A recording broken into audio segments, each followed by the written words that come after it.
Now I Lay Me by Ernest Hemingway. That night we lay on the floor in the room, and I listened to the silkworms eating. The silkworms fed in racks of mulberry leaves, and all night you could hear them eating and a dropping sound in the leaves. I myself did not want to sleep because I had been living for a long time with the knowledge that if I ever shut my eyes in the dark and let myself go, my soul would go out of my body. I had been that way a long time, ever since I had been blown up at night and felt it go out of me and go off and then come back. I tried never to think about it, but it had started to go since in the nights, just at the moment of going off to sleep, and I could only stop it by a very great effort. So while now I am fairly certain that it would not really have gone out, yet then, that summer, I was unwilling to make the experiment. I had different ways of occupying myself while I lay awake. I would think of a trout stream I had fished along when I was a boy, and fish its whole length very carefully in my mind, fishing very carefully under all the logs, all the turns of the bank, the deep holes and the clear, shallow stretches, sometimes catching trout and sometimes losing them. I would stop fishing at noon to eat my lunch, sometimes on a log over the stream, sometimes on a high bank under a tree, and I always ate my lunch very slowly and watched the stream below me while I ate. Often I ran out of bait because I would only take 10 worms with me in a tobacco tin when I started. When I had used them all, I had to find more worms, and sometimes it was very difficult digging in the bank of the stream where the cedar trees kept out the sun, and there was no grass, but only the bare, moist earth, and often I could find no worms. Always, though, I found some kind of bait, but one time in the swamp I could find no bait at all, and had to cut up one of the trout I had caught and use him for bait. Sometimes I found insects in the swamp meadows, in the grass or under ferns, and used them. There were beetles and insects with legs like grass stems, and grubs in old rotten logs, white grubs with brown pinching heads that would not stay on the hook and emptied into nothing but cold water, and wood ticks under logs where sometimes I found angleworms that slipped into the ground as soon as the log was raised. Once I used a salamander from under an old log. The salamander was very small and neat and agile and a lovely color. He had tiny feet that tried to hold onto the hook, and after that one time, I never used a salamander, although I found them very often. Nor did I use crickets, because of the way they acted about the hook. Sometimes the stream ran through an open meadow, and in the dry grass I would catch grasshoppers and use them for bait, and sometimes I would catch grasshoppers and toss them into the stream and watch them float along, swimming on the stream and circling on the surface as the current took them, and then disappear as a trout rose. Sometimes I would fish 4 or 5 different streams in the night, starting as near as I could get to their source and fishing them downstream. When I had finished too quickly and the time did not go, I would fish the stream over again, starting where it emptied into the lake and fishing back upstream, trying for all the trout I had missed coming down. Some nights, too, I made up streams, and some of them were very exciting, and it was like being awake and dreaming. Some of those streams I still remember, and think that I have fished in them, and they are confused with streams I really know. I gave them all names and went to them on the train and sometimes walked for miles to get to them.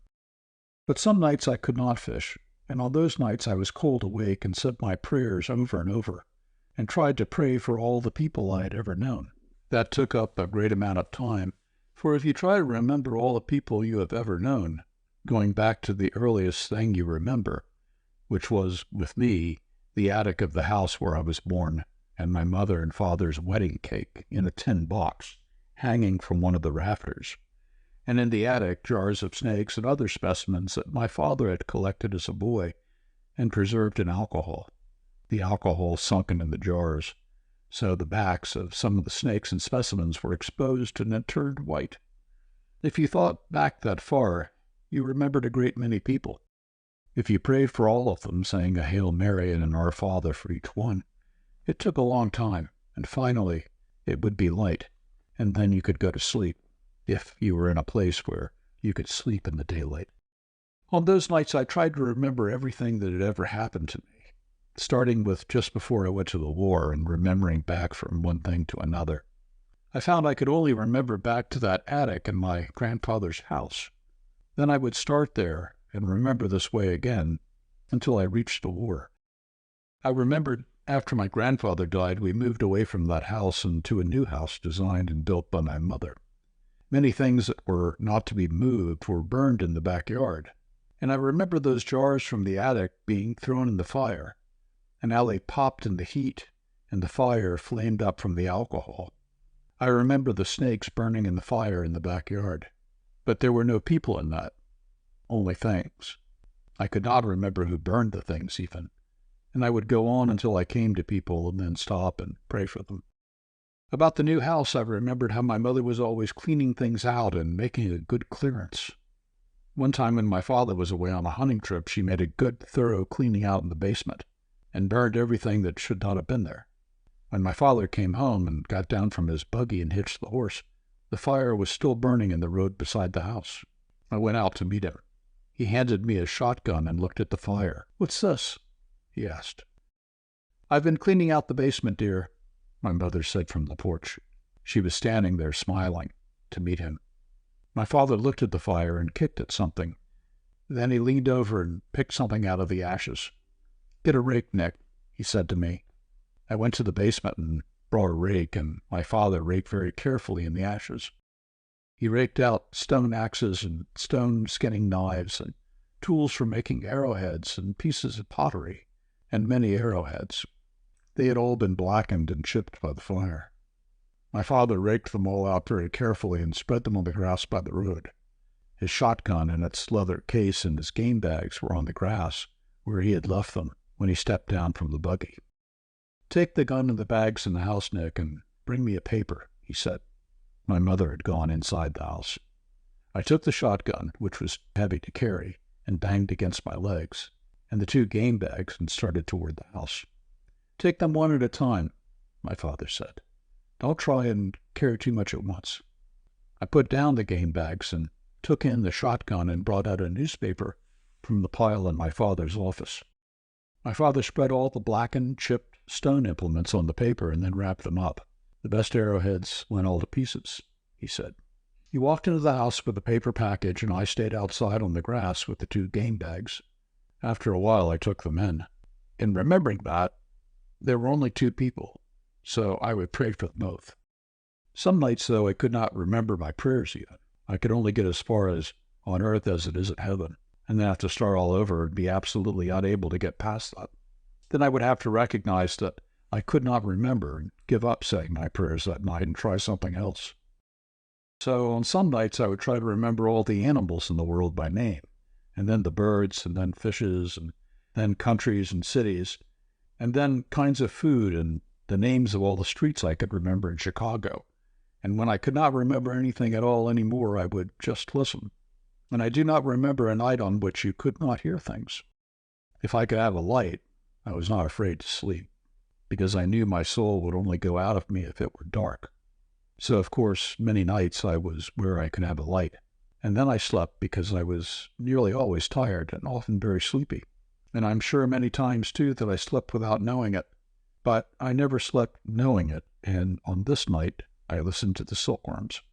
You could hear silkworms eating very clearly in the night, and I lay with my eyes open and listened to them. There was only one other person in the room, and he was awake, too. I listened to him being awake for a long time. He could not lie as quietly as I could, because perhaps he had not had as much practice being awake. We were lying on blankets over straw, and when he moved, the straw was noisy, but the silkworms were not frightened by any noise we made, and ate on steadily. There were the noises of night 7 kilometers behind the lines outside, but they were different from the small noises inside the room in the dark. The other man in the room tried lying quietly. Then he moved again. I moved too, so he would know I was awake. He had lived 10 years in Chicago. They had taken him for a soldier in 1914 when he had come back to visit his family, and they had given him to me for an orderly because he spoke English. I heard him listening, so I moved again in the blankets. Can't you sleep, Senor Tenente? He asked. No, I can't sleep either. What's the matter? I don't know, I can't sleep. You feel all right? Sure, I feel good. I just can't sleep. You want to talk a while? I asked. Sure. What can you talk about in this damn place? This place is pretty good, I said. Sure, he said, it's all right. Tell me about out in Chicago, I said. Oh, he said, I told you all that once. Tell me about how you got married. I told you that. Was the letter you got Monday from her? Sure, she writes me all the time. She's making good money with the place. You'll have a nice place when you go back. Sure, she runs it fine. She's making lots of money. Don't you think we'll wake them up talking? I asked. No, they can't hear. Anyway, they sleep like pigs. I'm different, he said. I'm nervous. Talk quiet, I said. Want to smoke? We smoked skillfully in the dark.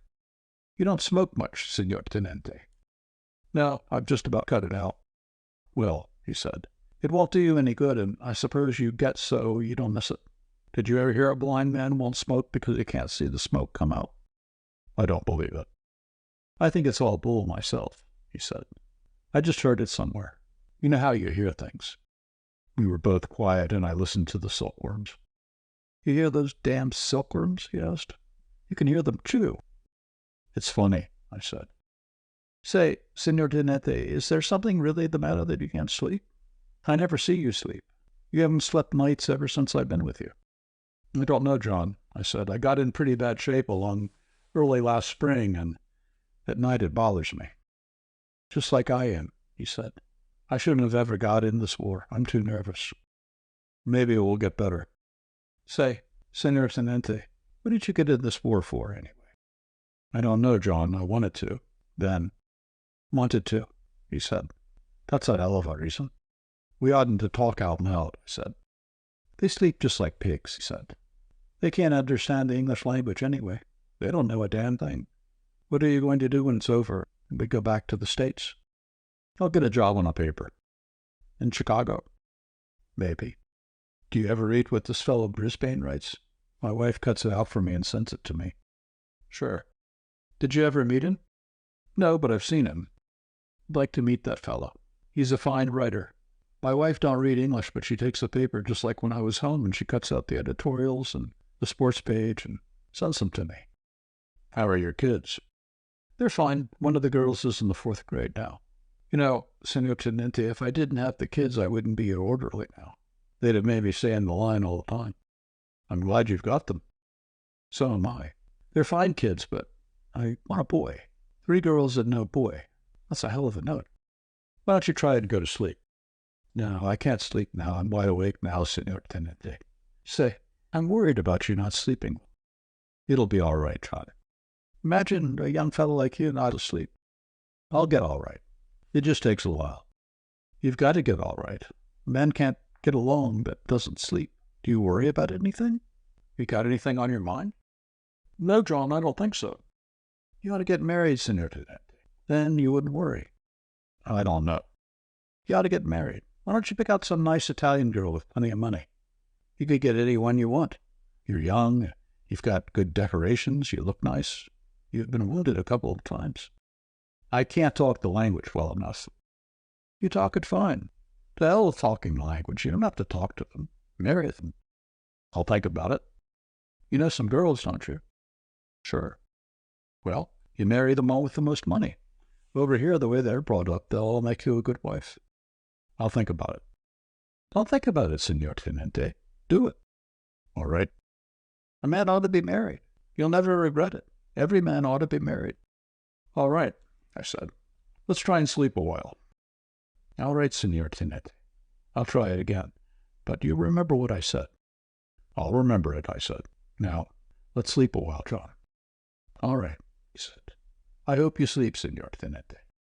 I heard him rolling his blankets on the straw, and then he was very quiet, and I listened to him breathing regularly. Then he started to snore. I listened to him snore for a long time, and then I stopped listening to him snore and listened to the silkworms eating. They ate steadily, making a dropping in the leaves. I had a new thing to think about, and I lay in the dark with my eyes open. and thought of all the girls I'd ever known, and what kind of wives they would make. It was a very interesting thing to think about, and for a while it killed off trout fishing and interfered with my prayers. Finally, though, I went back to trout fishing, because I found that I could remember all the streams, and there was always something new about them. While the girls, after I had thought about them a few times, blurred, and I could not call them into my mind, and finally they all blurred, and all became rather the same, and I gave up thinking about them almost altogether. But I kept on with my prayers, and I prayed often for John in the nights, and his class was removed from active service before the October offensive. I was glad he was not there because he would have been a great worry to me. He came to the hospital in Milan to see me several months after, and was very disappointed that I had not yet married. And I know he would feel very badly if he knew that, so far, I have never married. He was going back to America, and he was very certain about marriage, and knew it would fix up everything.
If you like the video, put a like, subscribe to the channel and click on the bell to not miss our new videos.